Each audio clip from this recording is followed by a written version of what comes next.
आजम खान की रिहाई के बाद रामपुर में कई आवाज यहां पर उठ रही है। कोई उन्हें राजनीति का बड़ा सिपहसालार बता रहा है तो कोई उन्हें सताने वाला सियासतदां करा कर दे रहा है। लेकिन सबसे दिलचस्प यह है कि उन लोगों की कहानियां जो ये बताते हैं कि कैसे आजम खान ने अपनी ताकत और रसूख के बल पर उनकी जिंदगी को तहस नहस कर दिया।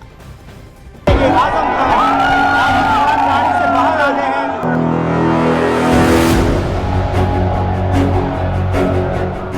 आज आजम खान पीड़ित है। आजम खान के साथ वैसा हो रहा है क्योंकि जो आजम खान ने बोया था वही वो काट रहे हैं। इतने 5 बरस में एक छोटी सी कोठरी में अकेला रहता रहा तो एहसास ही मर गया, किसी का इंतजार ही नहीं है। हमने कहा साहब कोई सॉल्यूशन, तो बस इन्होंने कहा भूमाफियाओं कुछ नहीं हो सकता, तुम लोगों ने बहुत खीर खा ली और फिर मुस्कुरा के कहा कि हमें तो चाय भी नहीं मिली।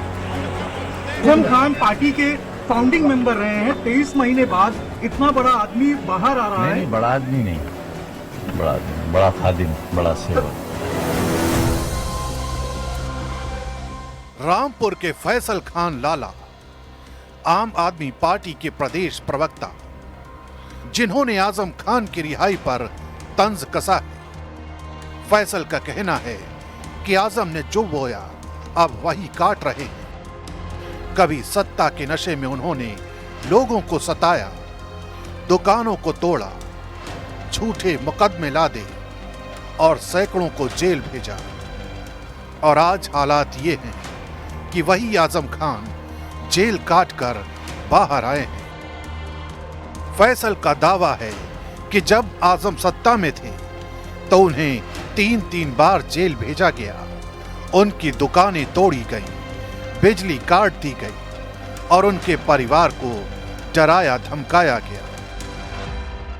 अभद्र भाषा का प्रयोग, गालियां देना और यहाँ तक कि फेसबुक पर ये कह देना कि हमारी सरकार पलट कर फिर आएगी तो हम तुम्हारी हत्या करा देंगे।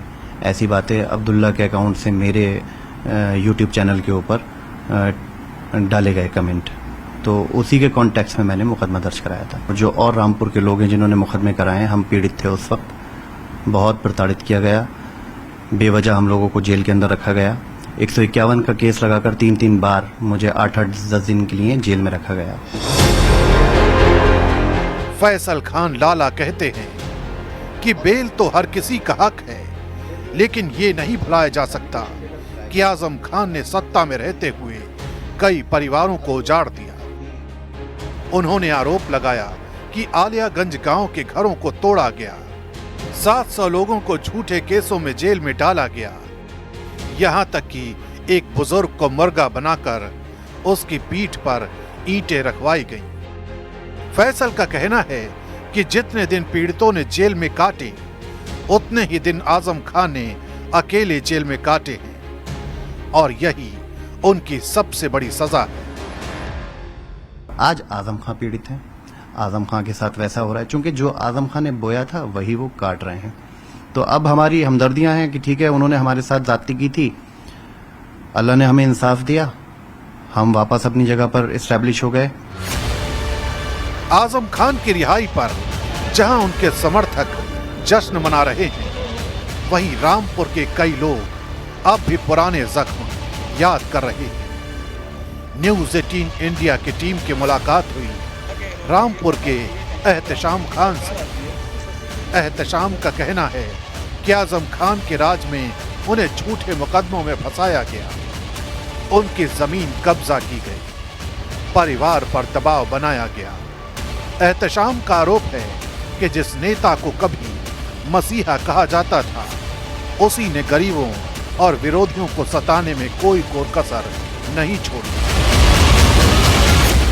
3 बजे आजम खान साहब आए और थोड़ा मुस्कुराए और बोले तुम लोगों ने बहुत खीर खा ली और सब लोग जेल जाओगे, भूमाफिया हो तुम।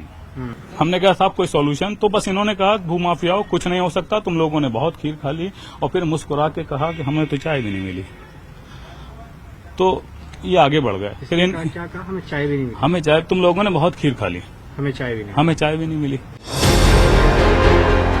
रामपुर में आजम खान को लेकर यही 2 तस्वीरें हैं। एक तरफ जश्न मनाते समर्थक, दूसरी तरफ जुल्म के किस्से सुनाते लोग। कभी सत्ता के ताकतवर मंत्री रहे आजम खान अब एक केस स्टडी बन चुके हैं कि सत्ता और ताकत हमेशा साथ नहीं रहती। कभी जिनके पास पुलिस प्रशासन और पूरा तंत्र था वो सब छिन चुका है और अब वही लोग आजम खान के राज के दर्द बयां कर रहे हैं।